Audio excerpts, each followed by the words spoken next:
Fala, turma, tudo bem com vocês? Serão todos muito bem-vindos ao Giro de Fundos Imobiliários, giro de número 186 a 186 domingos, trazendo o melhor conteúdo possível para vocês, para manter todos vocês muito bem informados e, dessa forma, ajudar todos a aumentarem a renda passiva com segurança. Serão todos muito bem-vindos a esse giro que tem algumas informações interessantes que a gente vai estar obviamente trazendo junto com vocês. Estamos gravando um pouquinho antes esse giro, porque hoje pela noite eu vou ter um compromisso. E aí, para não deixar vocês na mão, obviamente, assim como foi toda a minha viagem que eu fiz para a Europa, gravei, trouxe para vocês todo o conteúdo, não vai ser diferente. Então, estou gravando aqui um pouquinho antes e trazendo esse conteúdo para vocês em primeira mão, para que vocês possam ter esse conteúdo, esse giro de fundos imobiliários, para se manterem bem informados e dessa forma investirem melhor. Não adianta ficar vendo gráfico, cotação, fundo subindo, fundo caindo. Inclusive, o mercado de fundos imobiliários subiu bastante. A gente vai estar comentando sobre isso, obviamente. Mas a gente precisa entender que acompanhar o mercado é acompanhar a boa informação. É a boa informação que vai fazer você ter bons resultados. Então, fica com a gente aqui que você, com certeza, vai estar munido de informação e vai investir melhor. E lembrando a todos vocês, preste atenção, tá, turma? Eu estou realizando live de aquecimento todos de segunda a sexta, 7h30 da noite, preparando todos vocês para o evento que vai começar no dia 31 de março, que certamente vai ser um divisor de águas na sua vida, tá? Vai ser um evento chamado O Segredo da Renda Passiva. Vão ser 4 aulas totalmente online e gratuitas, te ensinando a investir melhor no mercado de fundos imobiliários e te ensinando a aproveitar essa janela que tem hoje de oportunidade no mercado. Então, se você quer aprender a realizar investimentos da forma certa, a montar uma carteira de fundos imobiliários da forma certa, saber de fato analisar um fundo imobiliário e receber renda passiva, não só em real, mas em dólar também, convido você a participar. Então, o link está aqui na descrição, clica no link e vem participar junto comigo. Inclusive, eu vou investir 10 mil reais no fundo que eu vejo ser uma excelente oportunidade de investimento. Então, estou te esperando nesse evento, clica no link da descrição e eu estou te esperando por aqui, tá bom? Então, sem mais delongas, Thiagão, vamos começar aqui a todo vapor. O mercado não para de subir. Tivemos também a reunião do Copom essa semana, né? A gente vai estar comentando sobre isso, obviamente, mas o mercado não para de subir, né? Que bom, é aquela brincadeira que a gente fala, né? Quando tá subindo, o pessoal reclama. Quando tá caindo, o pessoal reclama. Fala, peraí, vamos se decidir, né, turma? O que vocês querem aqui no mercado? Mas, enfim, comenta um pouquinho no mercado essa semana por aí. Maravilha. Nessa semana, então, o mercado de fundos imobiliários seguiu mais uma semana de alta. Sexta-feira, o mercado ficou praticamente no 0 a 0, mas na semana, uma alta de 1,43%. É uma alta muito significativa para apenas 5 dias. Então, de segunda a sexta, o mercado subiu 1,43%. No último mês, nos últimos 30 dias, o mercado já sobe 4,66%. E se a gente for pegar da mínima, que foi ali em dezembro, essa mínima mais recente, 19 de dezembro para cá, o mercado já sobe impressionantes, mais de 13,21%. Então a gente teve uma alta bem significativa, né, de novembro, dezembro para cá. Então o mercado ele vem realmente em semanas após semanas, a gente vem realizando esse giro aqui e de forma consecutiva, o mercado vem tendo uma resposta positiva, muito por conta realmente que a queda foi muito significativa no final do ano passado.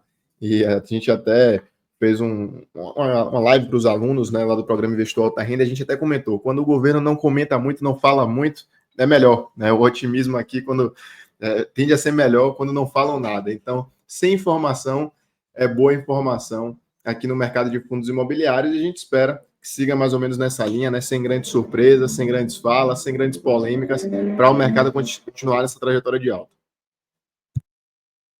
Exatamente, exatamente. Apesar de que essa semana a gente teve uma entrega ali, né, naturalmente, que chamou a atenção do mercado, que foi um avanço da reforma tributária, o qual teria interesse de isentar até 5 mil reais, o que eu vejo como excelente notícia, uma excelente medida.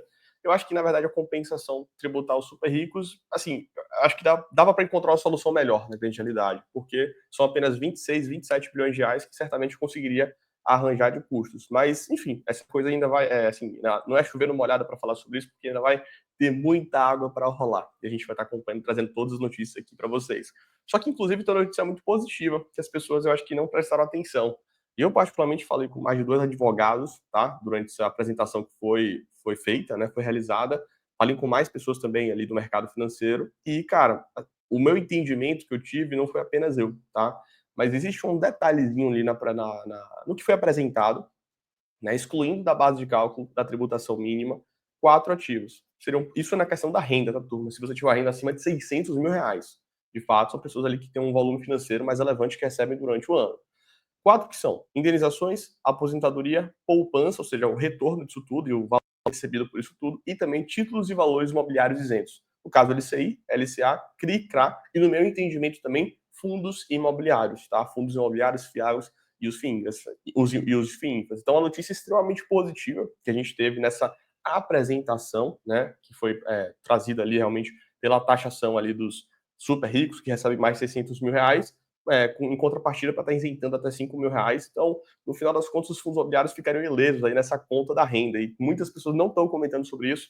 Essa semana, inclusive, eu vou gravar um vídeo exclusivamente para comentar todos os passos, todos os detalhes aqui dessa apresentação que teve aí da proposta de 5 mil reais. Além disso, até tá para já aproveitar, a gente teve essa semana, eu gravei um vídeo e foi publicado lá no Instagram. Eu vou só apenas reforçar com todos vocês que, bom, é muita notícia que vem acontecendo, muita coisa, mas na reforma tributária nós teremos, e vai ser importante de ser feito aqui no Brasil, né, para uma simplificação tributária, porque é bem complexo o que acontece aqui.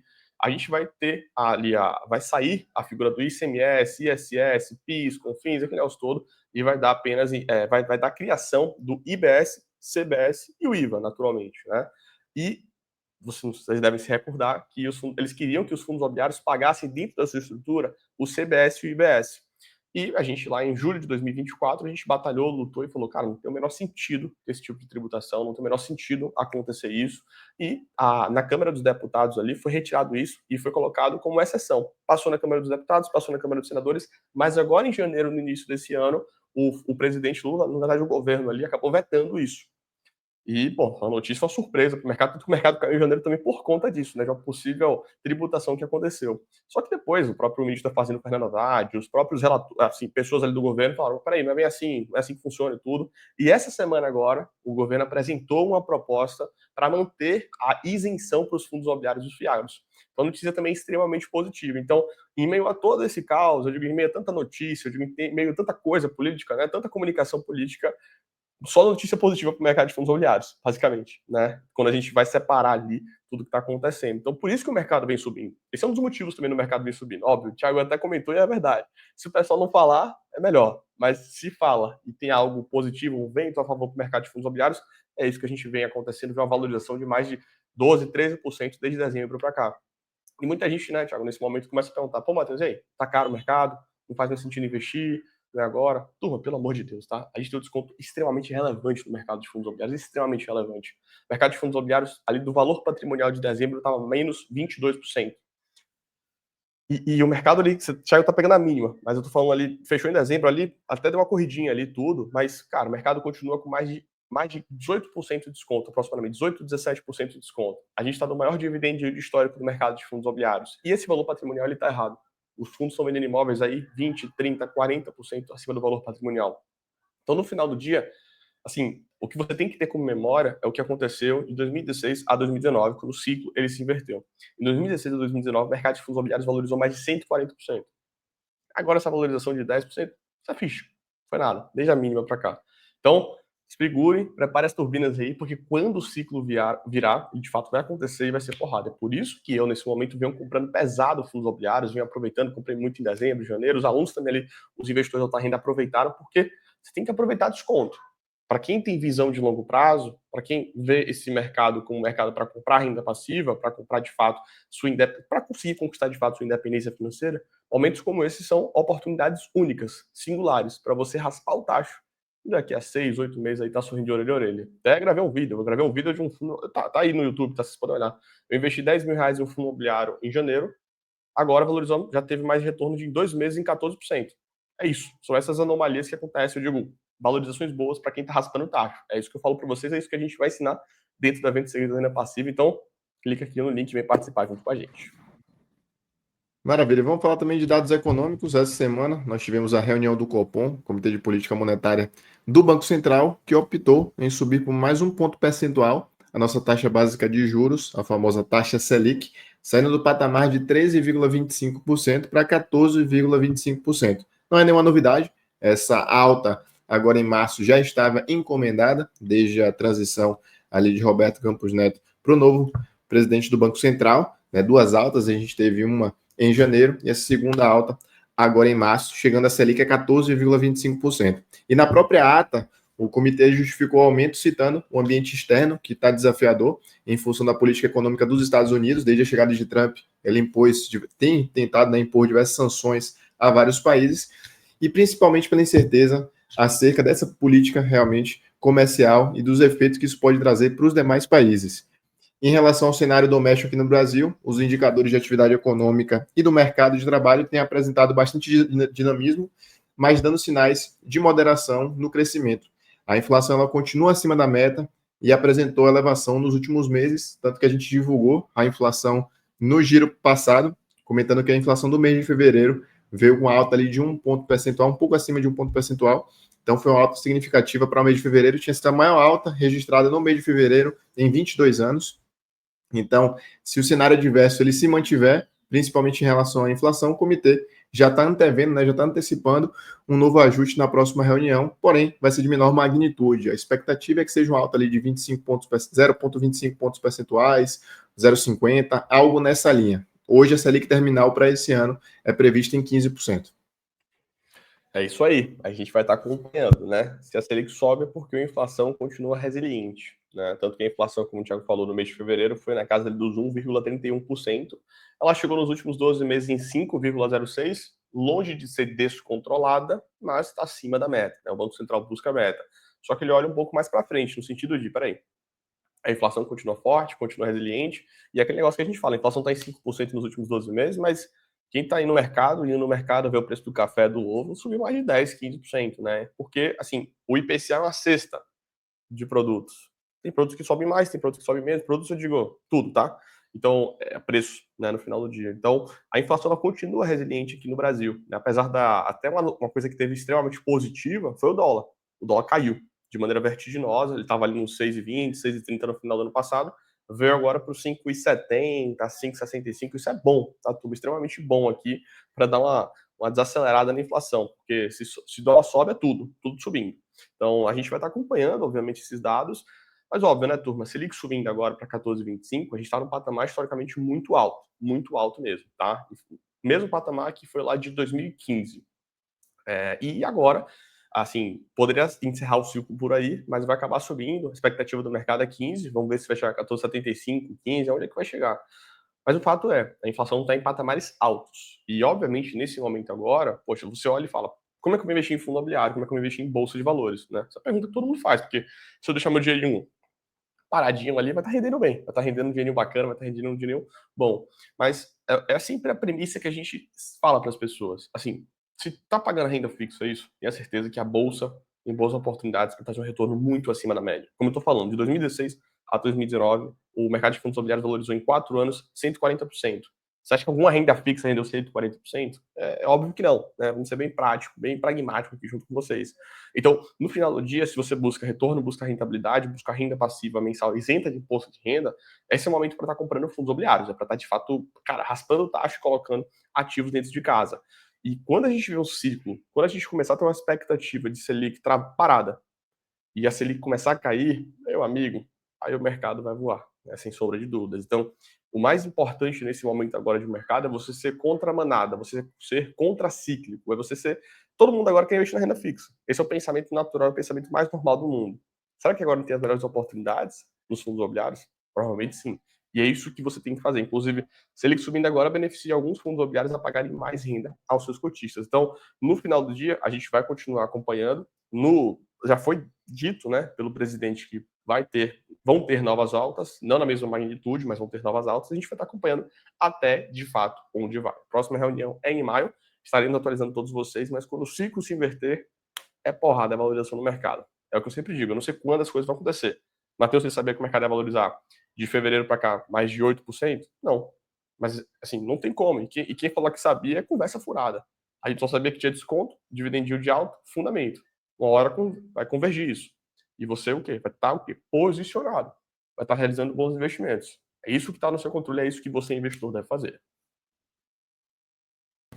Excelente. No fechamento dessa sexta-feira também, muitos investidores notaram uma maior volatilidade em alguns fundos, como o TRXF, o XPML, HGLG, KNRI, entre outros fundos, e foi o rebalanceamento de um índice internacional que acontece trimestralmente, e aí sempre no fechamento ali do mercado do pregão acontece esse rebalanceamento, eles deixam sempre para acontecer na sexta-feira, fechamento do dia, e por isso teve essa maior volatilidade. Então quem achou estranho ali a queda que teve repentina no final do pregão de sexta-feira do TRXF, por exemplo, não foi nada de errado com o fundo, foi o rebalanceamento desse índice internacional, que naturalmente acaba gerando um volume de negociações maior e, por isso, essa volatilidade no fechamento. Pois é, né? Choveu ali de pergunta até mesmo dos alunos ali, tudo. O que aconteceu, né? O TRXF caiu 4, 5%, o KNRI caiu 4, 5%. Os fundos, aconteceu alguma coisa com os fundos? E não, é apenas fruto de um rebalanceamento de um índice internacional, como o Thiago falou. Os fundos imobiliários eles estão presentes em índices internacionais, tá? E turma, vamos lá, qualquer valorzinho aqui em dólar, se eles fazem um investimento como esse, que eles gerem mais de trilhões de dólares, faz movimento. Então, muito movimento, na verdade. Então, o que aconteceu de fato foi isso, nada fora do comum, de forma trimestral, toda terceira sexta-feira do mês, acho que é isso aí, vai acontecer isso. Então, daqui a 3 meses vai acontecer de novo, daqui a 3 meses vai acontecer de novo, daqui a 3 meses vai acontecer de novo. E, assim, é um movimento de mercado que é um rebalanceamento do índice. Então, nada aconteceu. Isso, inclusive, na minha visão, é extremamente positivo para o mercado de fundos imobiliários, porque mostra, assim, dá visibilidade para o mercado fora do Brasil, dá visibilidade para o crescimento dessa classe de investimento. E o próprio TRXF ele tinha comentado no seu relatório gerencial que tinha entrado no índice FTE da Global Index. Então, assim, extremamente positivo. Ótima notícia, nada aconteceu com o fundo. Tem vários fundos aí no mercado que são, como o Thiago falou, HGLG, HGRU, IRDM, tem o KNRI, tem fundo pra caramba aí que estão presentes nesses índices, e que bom, tá? Isso mostra, dá visibilidade pro mercado de fundos imobiliários. Boa notícia, mas nada aconteceu com os fundos, não. Essas movimentações que aconteceram mais no final do dia ali, da sexta-feira especificamente. Vamos falar então de fundos imobiliários, começando aqui com a rescisão e aditamento de contratos no RBRL11. Em janeiro, a gestora já tinha anunciado que a locatária Belmicro e a Vulcabras, antes primeiro, sobre a Belmicro, que ocupa 2 módulos no Ativa Extrema, solicitou a rescisão antecipada do contrato de locação. E, no entanto, após negociações entre o fundo, a Belmicro e a Vulcabras, que já ocupa 2 módulos nesse mesmo imóvel, ficou acordado que a Vulcabras passará também a ocupar os módulos 1 e 2, que até então eram ocupados pela Belmicro. Em razão desse rearranjo comercial entre Belmicro, Vulcabras e o fundo, o imóvel vai permanecer ocupado. A Vulcabras ela passou a ser responsável pelo pagamento dos aluguéis em 1 de março, e de modo que o fundo não vai sofrer o impacto nessa rescisão contratual que aconteceu e nem em seu fluxo financeiro. Ficou acertado também que a Belmicro está liberada do pagamento da multa rescisória prevista em contrato e com aditamento ao contrato de locação da Vulcabras, incluindo mais 2 módulos, a locatária passa a ocupar os 4 módulos disponíveis no ativo, com uma área de 21 mil metros quadrados aproximadamente. O novo contrato aditado com a Vulcabras tem vigência até outubro de 2030. Então, notícia positiva aqui para o RBRL11, que tinha já uma rescisão contratual prevista com a Belmicro, naturalmente iria ter multa em cima dessa rescisão contratual, mas a Vulcabras entrou aqui na jogada para ocupar os 2 módulos, né, 1 e 2, e além disso, ampliou ali a alocação com mais os outros 2 disponíveis, totalizando em 21 mil metros quadrados. Então, ponto positivo para a RBRL11. Ah, com toda certeza, né?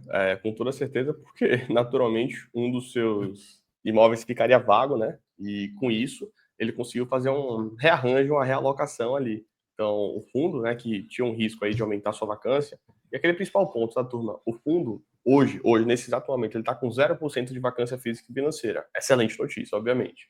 Só que a gente está falando de um fundo que ele é menor, tá? Quero deixar bem claro com todos vocês. A gente está falando de um fundo ali ele tem um porte financeiro melhor, ele tem um porte financeiro ali não tanto robusto, né, um patrimônio de 700 milhões, claro, a gente está falando, comparando com os fundos como o BTG que tem 4 bilhões, uma coisa que tem 5 bilhões, o BRCO, a própria LVBI, então, assim, quando você compara com os pares de mercado logísticos, ele é menor, né, mas é um fundo de 700 que não está nas principais praças aqui de São Paulo e, na verdade, do Brasil, mas tem aqui imóveis em São Paulo, tem imóveis ali também em Hortolândia, né, que é na região de São Paulo, tem imóveis ali extrema. Então, assim, esse rearranjo ele foi extremamente positivo, porque o fundo ele continua 100% locado, continua 100% ocupado. E qualquer coisinha que acontecesse com esse fundo, obviamente, poxa, faz movimento porque é relevante. O único ponto que a gente traz aqui apenas como reflexão para o fundo é porque ele vai passar a ter uma concentração um pouco maior para a Vulcabras, né? Ou seja, para um único inquilino. Apesar de não ser um fundo pequeno, né? Eu digo de 100 milhões, 200 milhões, 300 milhões, é um fundo de 700, mas é apenas uma questão de atenção que a gente traz aqui.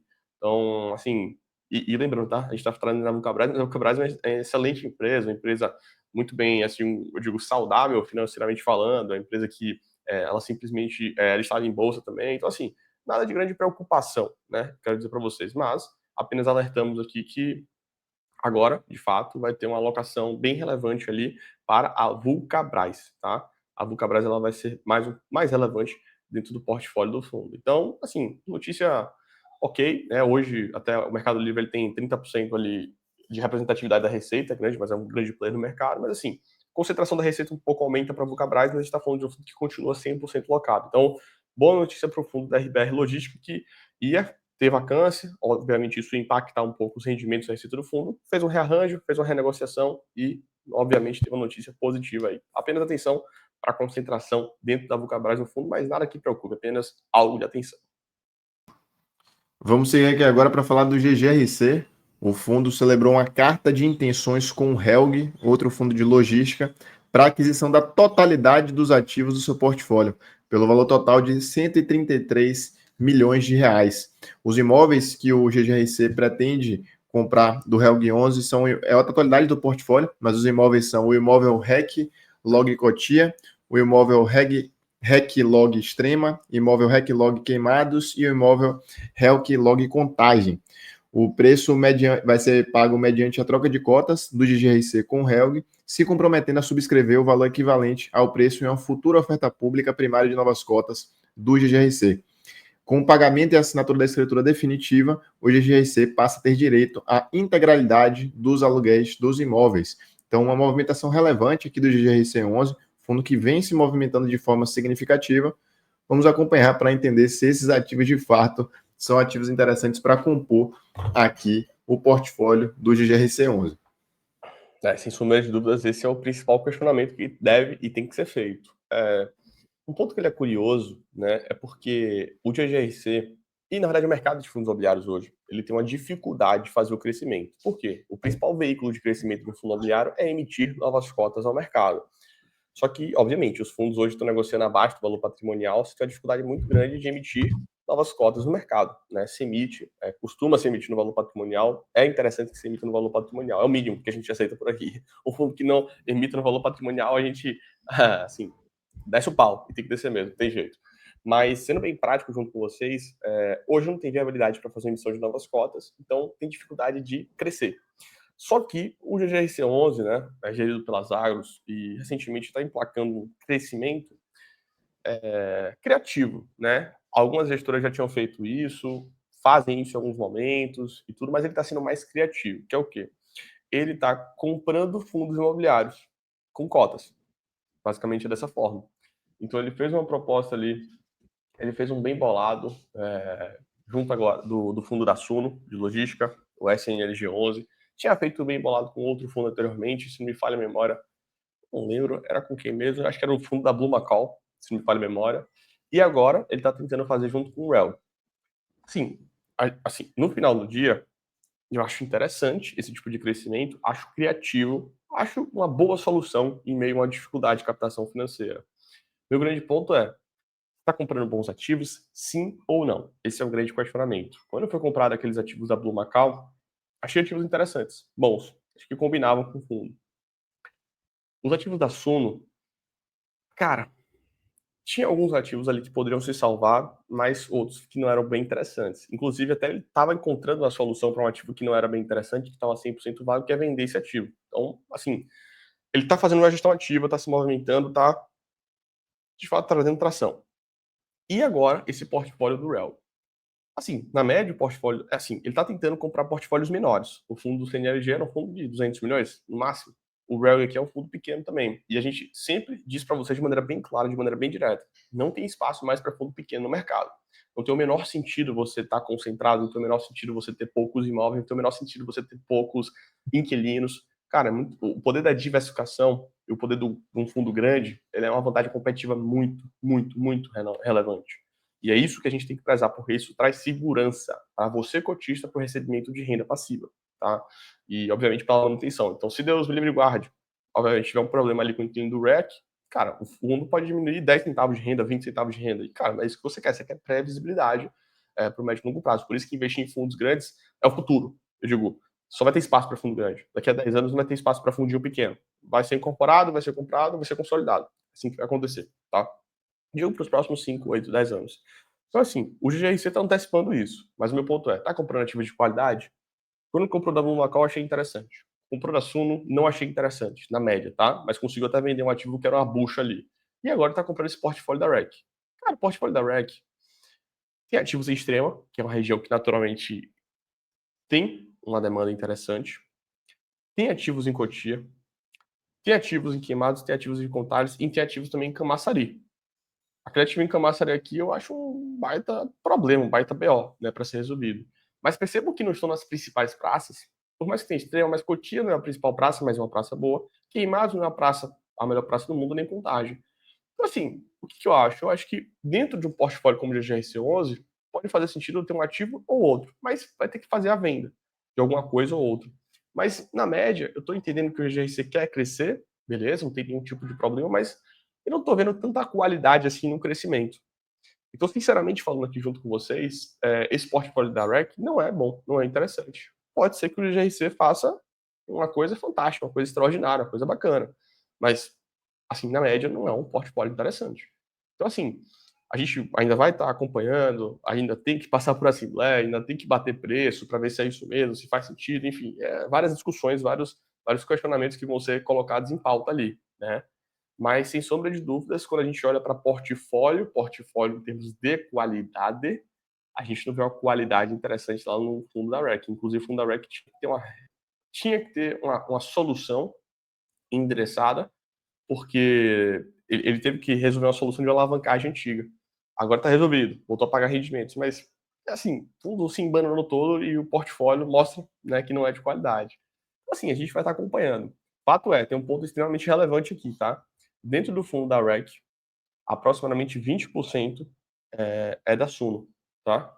20%, na verdade 25% que ele tem lá pelo SNE, pelo FOF da Suno e pelo Multi-Estratégia da Suno.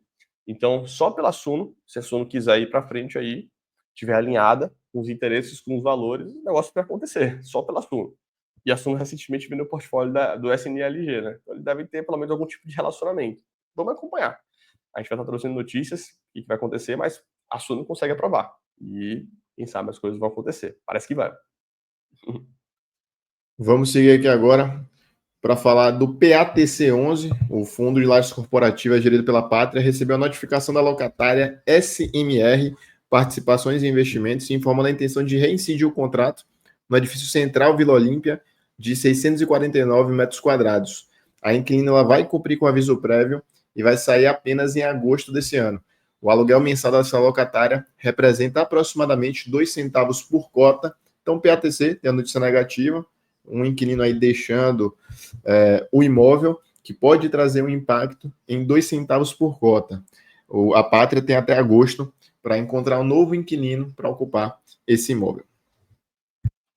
Pois é, né? Assim, o PATC11 é um fundo que hoje ele diminuiu o número de cotistas, diminuiu o número de patrimônio, vem amortizando. Assim, o que eu acho que tem que acontecer? É óbvio que a Pátria não tem mais interesse nesse fundo, porque a gente está falando de um fundo que, vamos lá? O fundo PATC11 ele tem hoje, só para a gente fazer aqui o número para não falar besteira, ele tem 140 milhões, tá? Só o PVBI tem mais de 2 bilhões, o HGRE também tem mais de 2 bilhões, ou na casa de 2 bilhões. É óbvio que não é um fundo de interesse, né?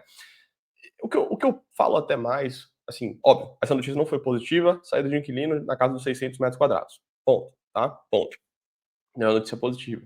Mas o que eu olho para a Pátria mais, assim, eu cobro mais a Pátria, eu olho pela Pátria, né? Por mais que tenha tido, assim, incorporação da parte da Credit Suisse, da parte da BBI, mas, assim, endereçar, resolver os fundos. A própria Pátria, ela defende isso, que não tem mais espaço para fundo pequeno, que não tem mais espaço para fundo menor, não tem mais espaço ali para fundo que, cara, tá um pouco de lado, que não tem patrimônio, e eu quero ver eles executando isso na prática. É isso que eu quero saber. Por que eles não apresentam um plano prático para o PATC? Ó, é o seguinte, turma, a gente quer liquidar esse fundo, eu digo vender o fundo, a gente quer acabar com ele, quer vender. Assim, resolve isso. Resolve isso, é isso que tem que ser feito. Tem que resolver isso com o PATC 11, tem que se resolver isso lá com o fundo que eles compraram recentemente, que era com a Zaragro, que mudou para Plag 11. As coisas têm que ser resolvidas, tá? Então, quando eu olho para esse tipo de notícia para a TC11, óbvio que não é positivo, porque está acontecendo a saída de um inquilino. Isso é fato, né? Não é, obviamente, do que é positivo e é mais de 600 metros quadrados. Mas eu vejo muito mais assim, qual o empenho, qual é o foco hoje do fundo e da gestora em resolver isso? Então, assim, vamos acompanhar, né? Eu peço um pouco mais de, assim, voz, eu peço um pouco mais de comunicação por parte da pátria para ter entendimento de quais são as estratégias para os fundos da carteira, né? Mas, assim, esse obviamente é um fundo que não tem mais espaço no mercado. Qual é a solução que vai ser feita? Eu quero saber. Porque no final das contas, quem tem patrimônio lá é a Capitânia. A Capitânia tem mais de 35% desse fundo. Mais de quase chegando a 40% do fundo. O que vai ser feito? Tem que saber o que vai ser feito. Porque isso no final é, é o futuro no mercado, né? Então vamos acompanhando, trazendo notícia, mas obviamente não foi uma notícia positiva aí para o fundo. O PATC11. Vamos seguir aqui agora para falar do SARI 11, o fundo do Santander, que recebeu propostas para o seu portfólio. O Santander, que é gestor do SARI 11, começou a receber propostas para a venda dos imóveis que compõem a carteira do fundo. O objetivo dessa venda é destravar valor para os cotistas, já que o fundo hoje ele se encontra muito descontado. De acordo com algumas fontes do mercado, o BTG, a Guardian, Red Investimentos, Kinea, RBR e Safra estão entre os potenciais interessados por um ou mais imóveis do SARI 11. O fundo hoje está sendo negociado com aproximadamente um desconto de 43% em relação ao seu valor patrimonial, e ele foi muito impactado pela vacância elevada e pelo cenário macroeconômico que está sendo bem desafiador. A base do fundo, ela encolheu a base de cotistas de 43 mil cotistas no início de 2024 para cerca de 30 mil em fevereiro desse ano. E dentre os investidores que mantêm posições relevantes no SARI estão os fundos de fundos geridos pela Capitânia, Kinea e pelo próprio Safra. No final de 2024, o Santander contratou uma empresa especializada para coordenar um processo competitivo visando maximizar a geração de valor para os cotistas. E aí, de lá para cá, o fundo ele fechou a venda de um galpão logístico em Barueri.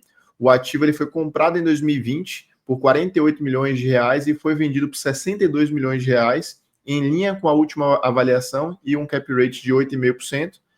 A carteira do SARI hoje, ela tem 3 ativos remanescentes, que incluem um galpão logístico em Santo André, um edifício na Bela Sintra, próximo à Avenida Paulista, e o WT Morumbi, que é o complexo empresarial à beira da Marginal Pinheiro, no qual o fundo tem participação. O SARI 11 ele comprou 75% de participação no WT Morumbi em dezembro de 2020 por 436 milhões de reais. Hoje, o ativo tem uma vacância de 18% e é avaliado por 637 milhões, o que colocaria o preço por metro quadrado em cerca de 17 mil. Para efeito de comparação para vocês, em uma transação recente, um edifício com perfil similar na mesma região foi vendido a 18.700 mil metros quadrados. O edifício Bela Sintra ele foi adquirido em dezembro de 2019 por 60 milhões e a vacância está zerada. O valor da avaliação do imóvel é de 83,4 milhões. Já o Galpão Santo André foi avaliado em 103 na última reavaliação em 2023 e está desocupado desde setembro de 2024. O imóvel comprado em dezembro de 2021 por 78 milhões, hoje, como eu falei, está sendo avaliado por 103. O fundo ele pode decidir por vender os 3 ativos em conjunto ou em negociações distintas, como foi o caso do Galpão Barueri, que eles venderam antecipadamente. E após receber todas essas propostas com relação a esses 3 ativos, o SAR ele vai convocar uma assembleia para que os cotistas avaliem as propostas e decidam quais serão aceitas, independente da modalidade da venda, conjugada ou não. O objetivo final do fundo com essas vendas é se desfazer dos imóveis, amortizar as cotas e liquidar o portfólio. Então, mais um processo aqui, né, no mercado de fundos imobiliários. É um fundo que naturalmente vai ser liquidado, vai ser encerrado, e é um fundo que passou por desafios ao longo de toda a sua trajetória. Pois é, assim, é um final, assim, de certa forma engraçado, porque melancólico, na verdade, né? Porque tinham colocado muita expectativa, né, para a gestão no mercado de fundos imobiliários de um banco, né? Sempre se tem, na verdade, porque a gente fala do Banco do Brasil, um colosso, a gente fala de um Itaú, que é um colosso, a gente fala de um Bradesco, que é um colosso, o Santander também, que é um colosso, né? E a expectativa era que, pô, fizesse barulho no mercado, fizesse acontecer. Só que, na verdade, passou vergonha, né? Tá passando vergonha aí a gestora do Santander na parte de real estate, na parte do mercado imobiliário, né? Fez uma lambança total no SAD 11, comprou até um ativo de qualidade, né, que foi o WT Morumbi, só que no final das contas alavancou muito fundo e penalizou demais, né? E aquilo que a gente fala, cara, se você não fizer uma alavancagem bem feita, você vai estar pisando uma casca de banana. Foi o que aconteceu com o XPPR11, está acontecendo com o SARI agora, e no final vai ter que resolver, vai ser liquidado e é isso aí, vai acabar. Essa é a verdade. Precisou vender um imóvel recentemente para quitar a dívida, para quitar a alavancagem. O fundo continua ainda com a situação um pouco complicada, um pouco difícil, mas vai ter que endereçar, vai ter que resolver de alguma forma. Não tem como, vai ter que resolver de alguma forma. Então, no final do dia, o que a gente traz aqui para vocês de notícia, e inclusive essa não foi uma notícia, eu digo, oficial, né, por parte de um fato relevante do SARI 11, nem de nenhum outro fundo imobiliário, mas foi uma notícia que foi veiculada pelo Brasil Journal, na verdade, pelo Metro Quadrado, né, que é uma coluna, na verdade, ali no mercado imobiliário do Brasil Journal. Várias gestoras se interessaram, porque um exemplo, o WT Morumbi, sem sombra de dúvidas, um ativo bem desejado ali pela parte de lajes corporativas. Assim, a Quineia manifestou interesse, o BTG manifestou interesse, tem a própria Red ali também, porque a Red tem participação nesse próprio empreendimento. E a Guardian estava de olho, acho que deve estar de olho nos ativos logísticos, né? Mas, bom, é porque tem um ativo de prédio comercial, mas também tem ativo logístico. Então, assim, é a notícia. É um final meio melancólico, porque tinha uma expectativa boa para o Santander no mercado de fundos imobiliários, mas não atendeu, não teve interesse e fez pouco acontecer. Na verdade, passou mais vergonha mesmo. Ainda tem outros fundos, né? Tem o SAD 11 e o SAP 11, que são dois fundos de papel pequenos, ridículos, né? Eu digo pequenos de tamanho mesmo, ridículos, eu digo não ter crescido. Que tinham um potencial interessante porque eram fundos, eu digo, o SAD pelo menos é mais CDI. Então, uma pena, na verdade. Essa é a verdade.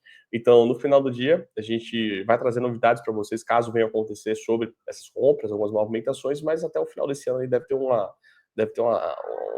conclusão final, né? O interesse do Santander é liquidar, reacabar mesmo o fundo. Agora, para quem vai vender, o que vai vender, e vai passar na Assembleia, obviamente, para estar aprovando tudo isso.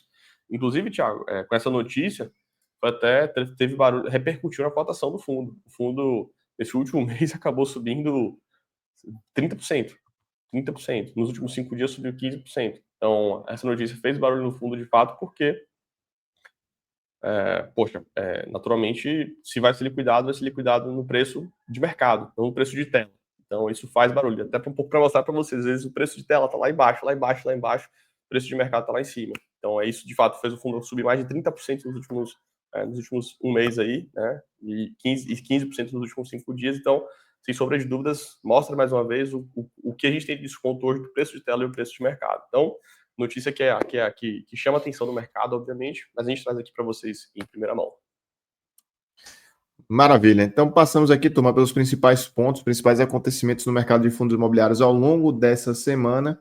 Não se esqueçam de se inscrever no evento Os Segredos da Renda Passiva, que já começa sem ser essa semana agora, na outra, né? Então, a partir de amanhã, vão faltar 7 dias para o nosso grande evento, que começa no dia 31 de março. Vai ser liberada a primeira aula. Para você se inscrever, é só você clicar na descrição aqui dessa live ou no chat, que eventualmente vai estar fixado para vocês. Clica, se inscreve, não perde a oportunidade de se inscrever nesse evento para de fato entender como montar uma carteira de fundos imobiliários que vai ser segura, rentável e que vai gerar uma renda passiva cada vez maior para você. Com a novidade, não só uma renda em real, mas uma renda também em dólar. Então não deixe de se inscrever, clica no link, se inscreve e a gente está te aguardando dia 31 de março para a primeira aula do evento Segredos da Renda Passiva.